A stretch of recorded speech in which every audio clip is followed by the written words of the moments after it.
When you feel alone and lonely, maybe you can just look around you. Hello, and welcome to another episode of Cat Talks. This episode is actually based on the experience of this girl who has always thought that she can manage everything alone, every time, all by herself, until something happened. I've always been this kind of person who likes to be alone, and I keep a very small social circle. But aside from being introverted in nature, I've had not so good relationships with some people in the past who say were constantly bringing me down. So I told myself I'd rather be alone than be with those kind of people. Along in life, I've come to accept that marami talagang tao na hindi magiging mabuti para sa'yo. But while it is scary out there and we feel like it's much better if we just don't trust anyone again, it is also true that not every time you can handle all things alone, and a time will come when you will need help.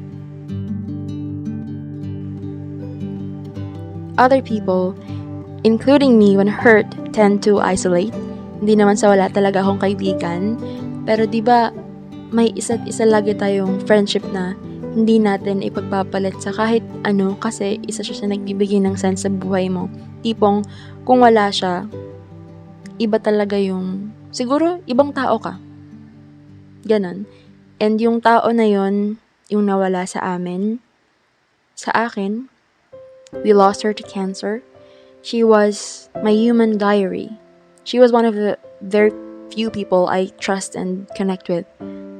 Because she was there, lagi naka-support sa akin, I was sure I could do anything I wanted and hindi ako matatakot magkamali kasi nandyan siya. Until she's gone from my life forever. It's hard to take on life when you've lost one of your biggest founts of strength, and so I am slowly learning to accept that no matter how closed off I am, I still want other people to care, and in indirect ways, I show them that I need somebody right now. Since she passed away, death seems very comforting and peaceful. I saw her there, lying lifelessly, finally away from this hell.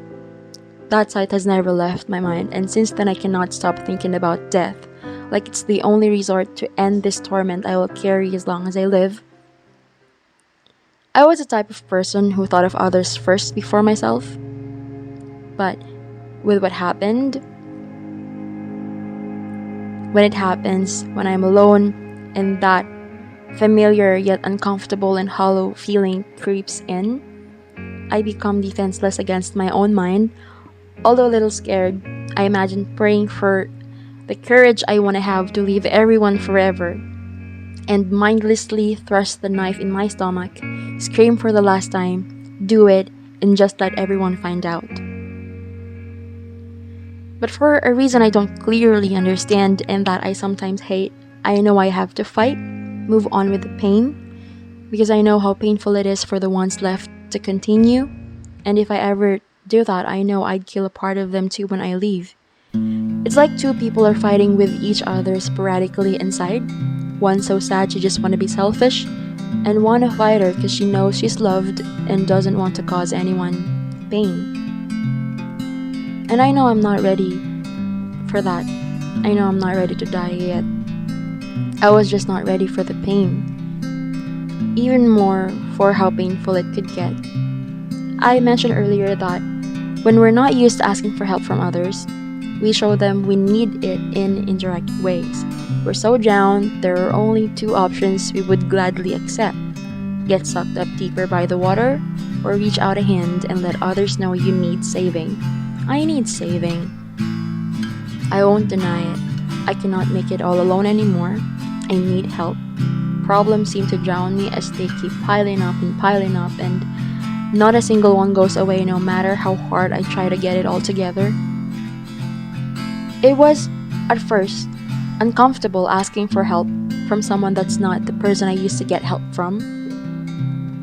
But I am at my weakest point right now, and it's hard to stand back up all by myself.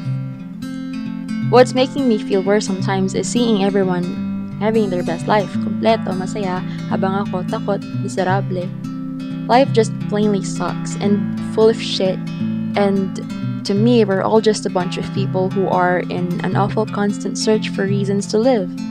But it has been through my darkest moments that I saw clearly who's real and who's not. It's true that no one else can save you from painful thoughts and realities, but if there's still someone that helped you ease the pain, if someone still cares, never hesitates to open their arms for you, and protects you from other selfish people who want to take advantage of your vulnerability, you're blessed.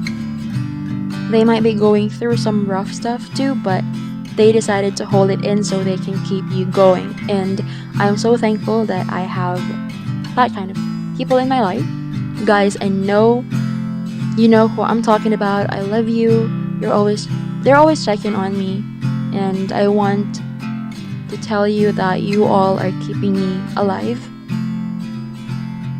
This life just becomes beautiful with beautiful people in it. You, beautiful people, kind people, nice people, are worth every hope, every faith, and patience to keep going. Check on a friend. Maybe you could save a life. And no, I'm not exaggerating. I've been there, and I don't mean saving a life, be a hero, and help with all your might. Hindi tipo magpapakuubos ka para lang makatulong sa iba. But sometimes, kind, encouraging words are enough to get them out of their paralyzing outlook in life.